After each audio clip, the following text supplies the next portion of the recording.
If you are feeling stuck and unhappy in your career or personal life, it's not what you think is keeping you stuck. It's not because you're not capable or not talented. It might actually be because you're staying too long in what we call the comfort zone.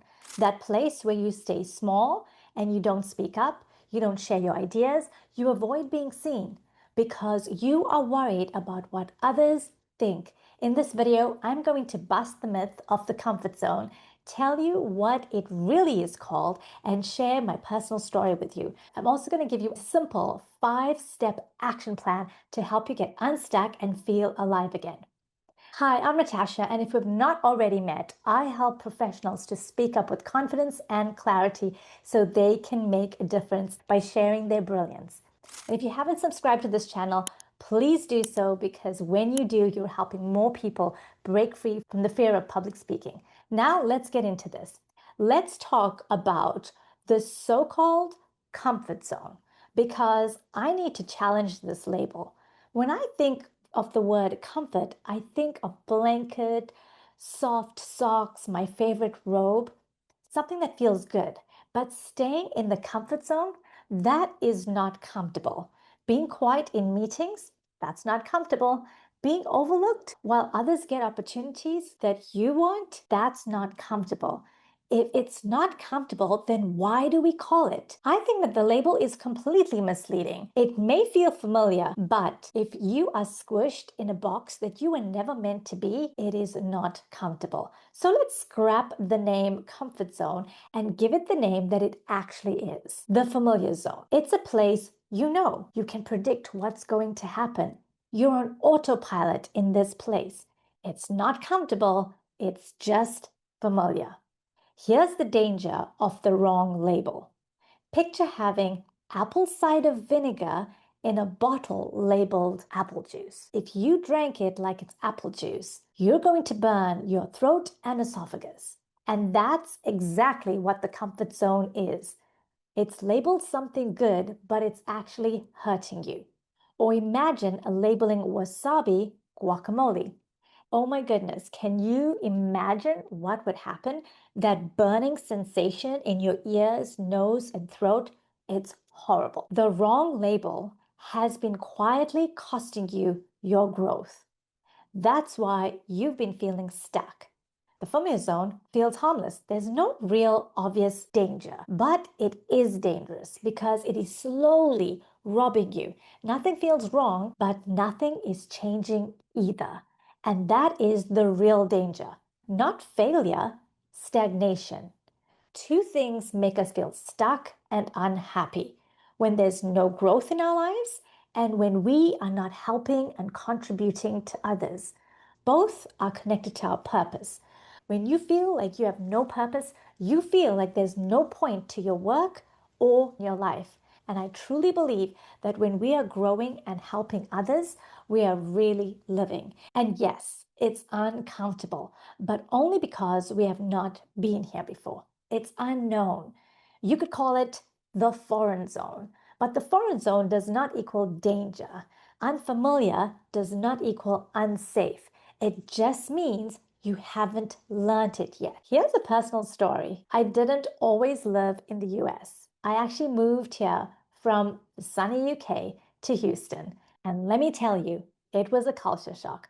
The humidity alone felt like I needed to wear a shower cap every time I stepped outside. Ladies, you know what I mean. On the first day we arrived, my colleague and I decided to walk to the mall. I know, that's absolutely ridiculous now looking back, but we did not know that. And 5 steps into our walk, the pavement, which we now had to call the sidewalk, ended. We were standing at the edge with nowhere to go, about 2 seconds from wandering off into the freeway. A police officer pulled over and asked us what we were doing. We said, we're going to the mall. I know, it's so ridiculous. He gave us a lift in the back of his police car. Did you know it has plastic seats? And then off we went.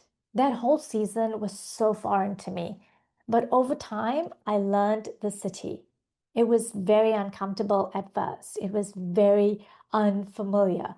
But I adapted. I built a life. I met my husband. I built my business and my community. And it was also where I had to face the fear of speaking up and being seen.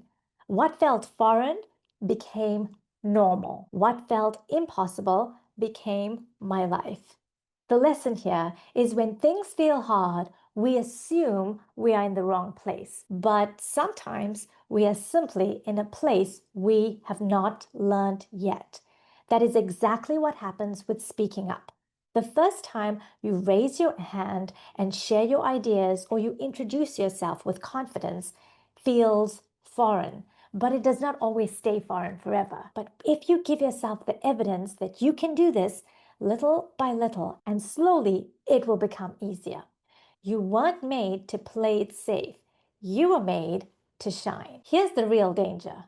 We should be more afraid of inaction than action. What that means is if we're not actively working towards our goals and speaking up, that is more dangerous than when you're offering your ideas or volunteering to lead, stepping out into visibility.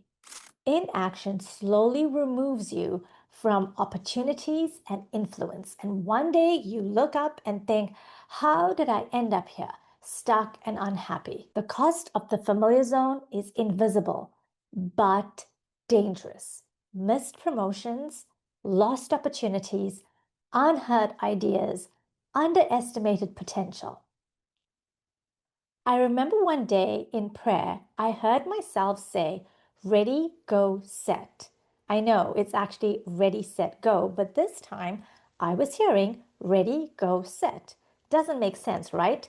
But what I felt I was hearing was this: get ready, then go, even before you feel set. Because you will never feel ready until you actually do the thing.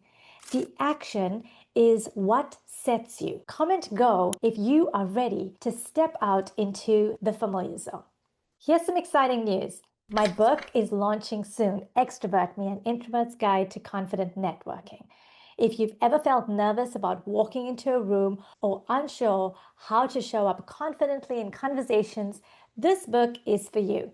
The link is in the description. Now here's your 5-step action plan from the familiar zone to the foreign zone. Step 1, recognize it. Recognize it's not comfortable. It's familiar, and call it what it is. That shift in your language is everything. Step number 2, notice what it's costing you. What is staying silent costing your future self? And be completely honest. Number 3, build a bridge. Don't just jump. One meeting, one sentence, one idea. Small steps actually build big momentum. Number 4, practice before you feel ready. Confidence comes after evidence. Give yourself proof that you can do it. Step number 5, go public. Take visible action today. Speak up. Ask one question. Share one idea. That is how identity shifts. I would love to hear from you. Drop a comment below and tell me what resonated with you and what action you're going to take. And if you're ready to go further, I want to invite you to join the Public Speaking Mastery Coaching Program. Watching this video is the first step, but stepping out of the familiar zone is much easier when you don't do it alone. In this program, you will have coaching, real human connection, and a community of people who are also stepping out and showing up and going public together. You will get the support, the tools, and the accountability to stop playing small. The link to join is in the description below. Remember, be more afraid of inaction than action. So today, go public. Be brave, bold, and brilliant.